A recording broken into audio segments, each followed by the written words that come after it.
Olá amigos, sejam bem-vindos a mais um programa de Quintas Automotivas e continuando com nossa série de injetores.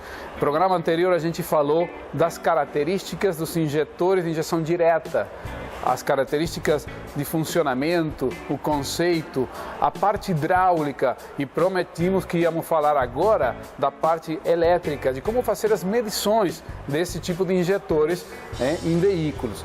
E aí vem um detalhe.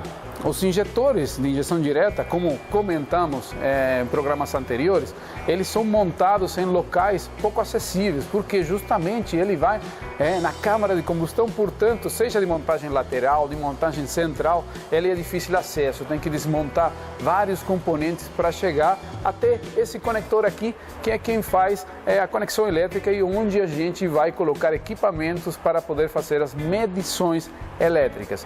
Só que a gente está pensando passar nesse vídeo aqui para vocês o seguinte, a forma de poder fazer dependendo do modelo do veículo, claro, mas o que vamos utilizar aqui é um dos que permite isso, é poder fazer as medições elétricas do injetor utilizando a própria ECU, ou seja, a saída, os conectores, os fios da ECU, pegando o esquema elétrico, identificando cada um dos fios dos injetores e dessa forma ser um pouco mais produtivo, sem ter que desmontar tanto, mas com assertividade no diagnóstico. Então, me acompanham para identificar os fios e conexões dos injetores?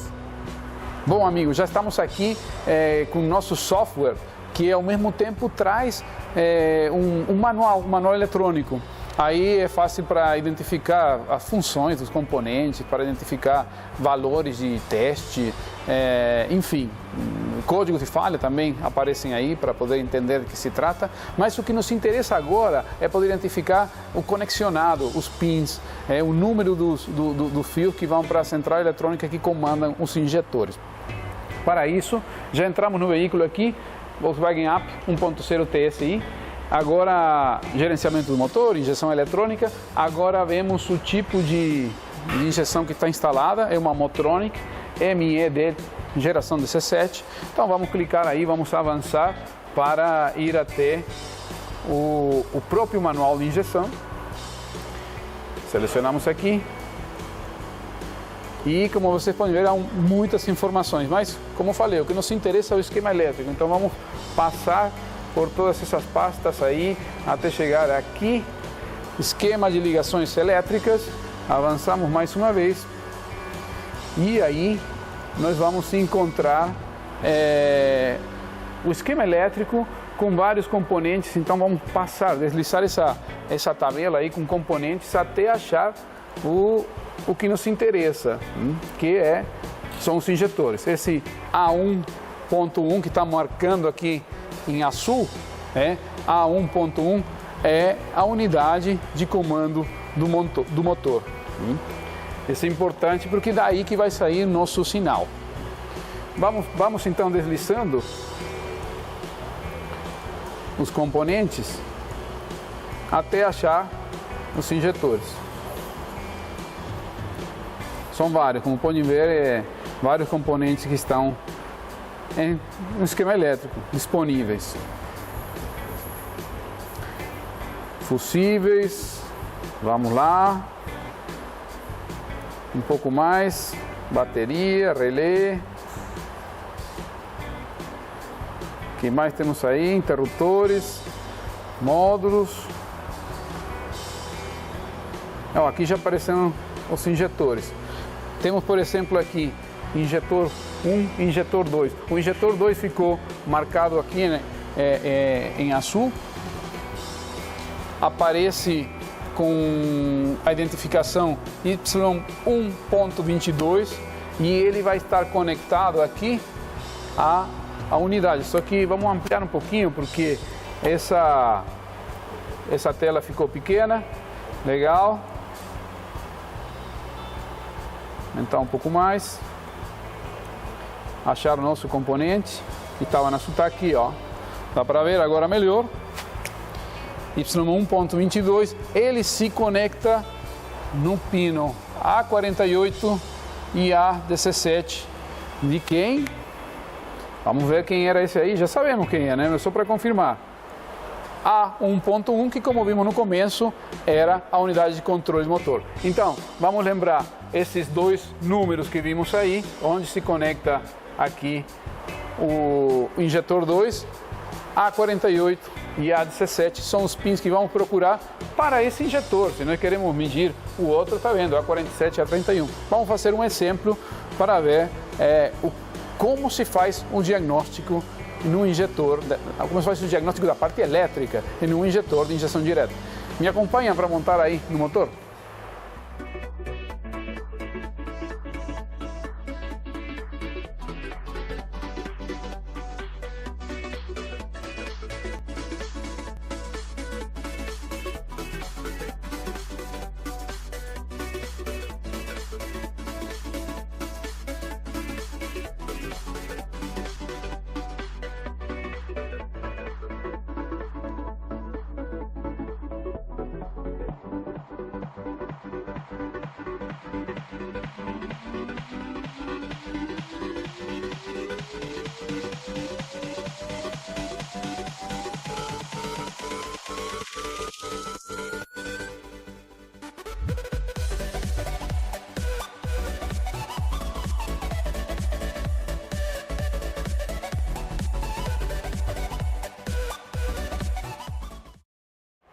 Bom, agora sim, estamos com tudo conectado, mas antes eu queria contar para vocês o que conectamos, porque já vimos lá na tela, primeiro o conexionado elétrico. Uma vez identificado aqui na unidade de controle eletrônico qual é o fio que nos interessa para medir o injetor, aí nós colocamos uma pinça amperimétrica, e vocês sabem isso, para medir o consumo de corrente, que é muito legal para identificar o estado, o comportamento do injetor, e também uma agulha para poder medir a tensão.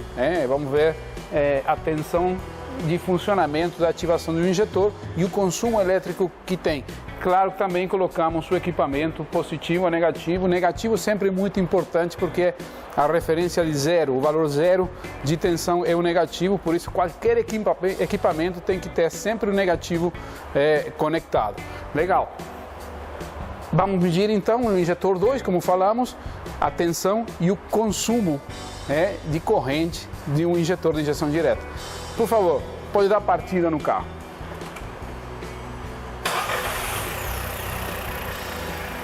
Bom, temos aqui na tela o sinal característico de um injetor de injeção direta. Duas medições, como falamos aqui em vermelho, pinça amperimétrica até 30 amperes, porque não vai consumir 30 amperes, tem um consumo legal, relevante, mas não chega a 30 amperes. Então tudo que tiver em vermelho aqui é referente a consumo de corrente. Em azul é a outra escala que está aqui, que vai até 100 volts positivo, que nós setamos o equipamento desse jeito. Está medindo a tensão de abertura, a unidade de medida é volts, do injetor. Como vocês podem ver, nós vamos parar, vamos ver essa medição, analisar em detalhe, mas já de cara dá para ver que o azul está acima de 50, uns 60, 70 volts aí, vamos medir corretamente, já tem uma tensão relevante na abertura desse injetor e também um consumo de corrente que, se nós trasladarmos aqui, olha, está na casa dos 10, talvez um pouquinho mais ampere. Beleza. Tudo muito lindo, mas o que quer dizer essas linhas aí? Vamos parar um pouco a medição, vamos congelar essa medição aqui, stop. Ficou congelada a medição e vamos analisar um pouco isso, ok?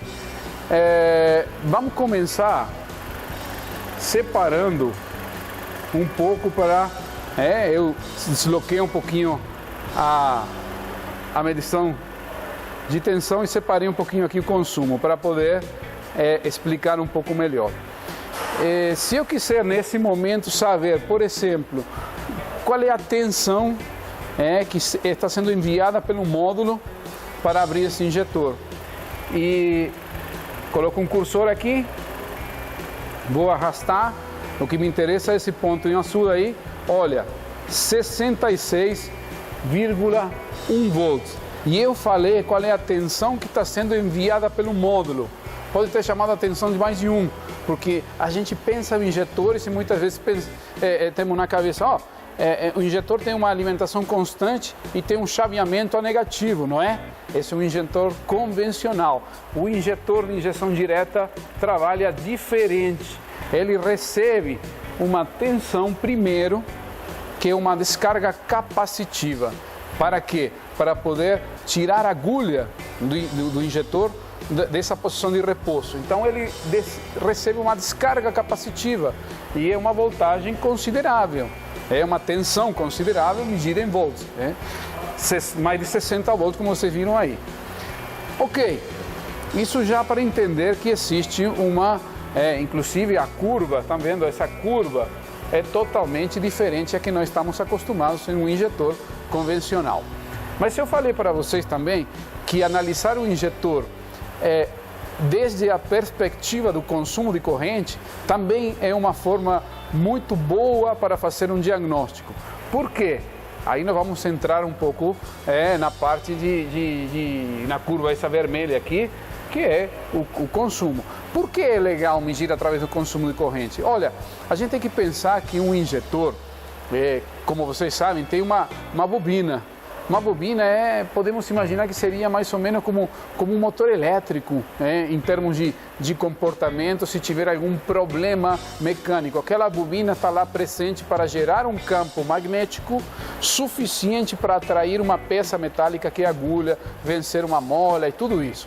Quer dizer, se a gente tiver algum problema mecânico no injetor, eu poderia deduzir esse problema mecânico através do comportamento elétrico.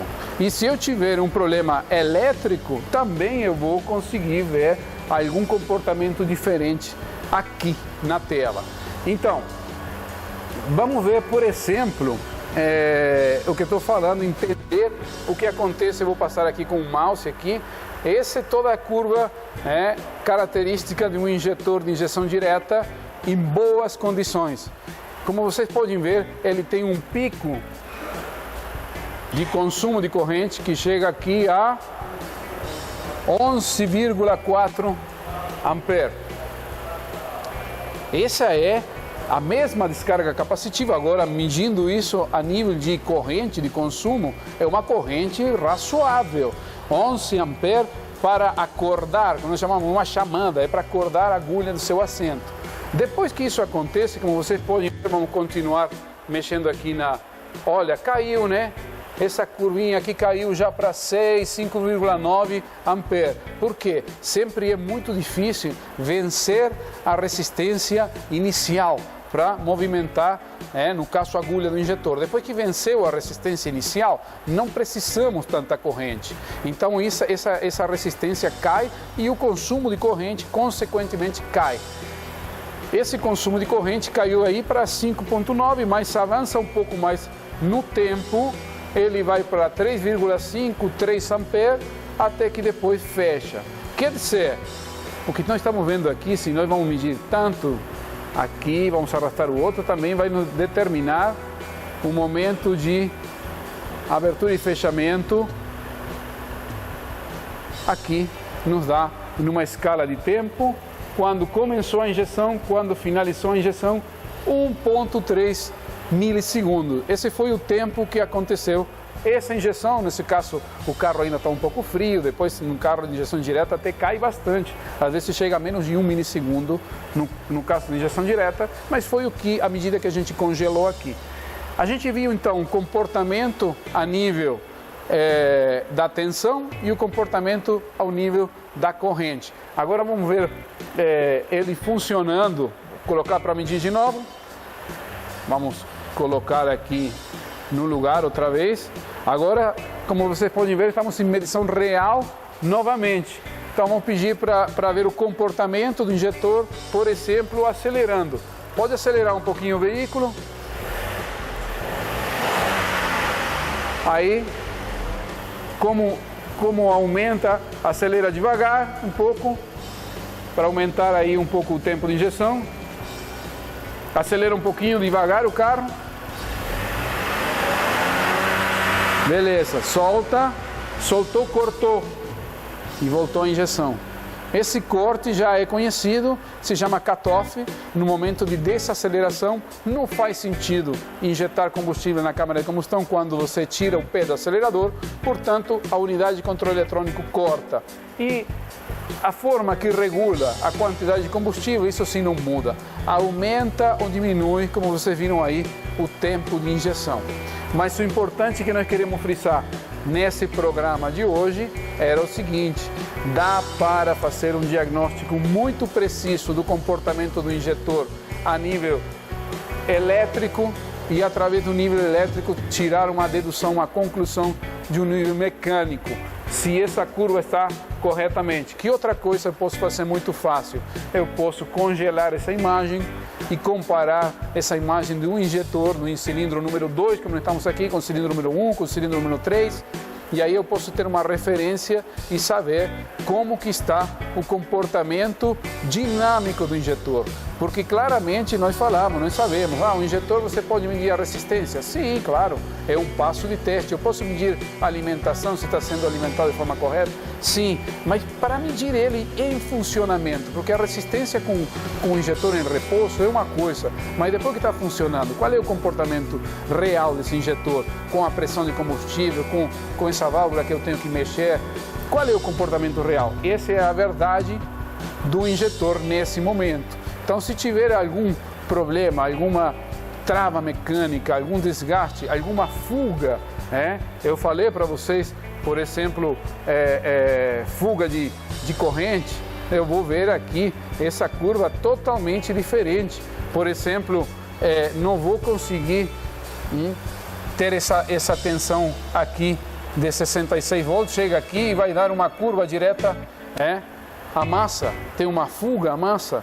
Ou ao contrário, eu posso ter situações onde tanto a tensão quanto o consumo de corrente, ele pode aumentar. Eu falei no começo, pense no injetor como se fosse um mini motor elétrico, um pequeno motor elétrico. Você não viu quando nós temos um motor elétrico que está pesado, que nós chamamos que ele, sei lá, um problema nos campos ou mecanicamente está pesado, ele aumenta o consumo de corrente. Então imagine que a válvula de injeção está querendo travar, seja por sujeira, forma aquele verniz, então tem que vencer aquilo, está difícil, está mais pesado. Esse consumo de corrente também vai subir, vai aumentar. Por quê? Porque está mais difícil de movimentar essa peça mecânica. Então vou ter um aumento do consumo de corrente e depois uma queda. Isso aí, comparado com outros injetores similares ou com uma referência que vocês têm, já é um indício de que há um problema. Aumento do consumo elétrico ou uma queda brusca da tensão, uma curva diferente da que nós estamos vendo aqui, ok? Essa é a forma que a gente pode, com muita precisão e assertividade, e como nós vimos aí, produtividade, não tivemos que desmontar muito para chegar à conclusão do funcionamento do injetor, ter um diagnóstico preciso de um sistema de injeção direta. Bom, espero que tenha gostado do programa de hoje. Não terminou ainda a série Injetores, temos mais surpresas. Vamos falar ainda mais desse componente tão importante nos veículos movidos a motores ciclo-Otto, gasolina flex, que é nada mais e nada menos que a válvula de injeção. Espero que tenha gostado então. Se você não se inscreveu no canal e gosta do que a gente está fazendo, nos apoia, se inscreve, segue nossos programas, que a gente vai tentar sempre entregar o melhor para vocês. Muito obrigado. E até a próxima.